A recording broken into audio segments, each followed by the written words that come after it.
Macarena y Enol na Granxia. Macarena y Enol yeren dos guajes bien curiosos. Un día, la maestra de la escuela onde diven organizó una excursión a una granja para que la clase aprendiera cosas nuevas. Cuando llegaron, Macarena y Enol quedaron maravillados.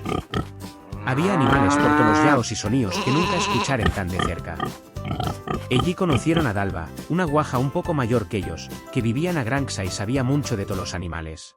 Hola, Dixo Dalva sonriente. ¿queréis que vos enseñe la granxia? Sí. Respondieron Macarena y Enol bien contentos. Lo primero que vieron fue una vaca grande y tranquila, que estaba comiendo hierba. Dalva, ¿qué fai la vaca? Entrugó Macarena. La vaca danos leche, que después usamos pa facer queso, yogur y mantega. Pasa mucho tiempo paciendo. Mu. Dixo Enol haciendo rir a los soscollacios. Después acercáronse al gochu, que andaba revolcándose en el barro. ¿Por qué ta tan puerco? Entrugó Enol. A los gochos prestallos el barro porque asina refresquense y protexense de los insectos. De ellos aprovechase la carne. Un poco más adiantre vieron una oveja salda, con mucha llana. ¿Qué fai esta ovella? Entrugó Macarena. La ovella salda ye típica de Asturias, danos llana pa facer ropa, y también leche y carne.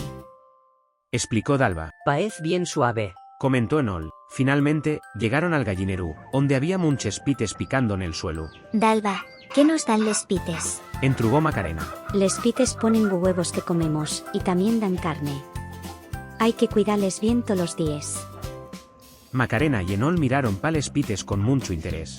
Antes de marchar, Dalva dixo yos. Na granja todos los animales son importantes. Si los cuidamos bien, ellos ayúdennos. Foi la mejor excursión. Dixo Macarena. Sí, aprendimos muchas cosas. Amestó Enol.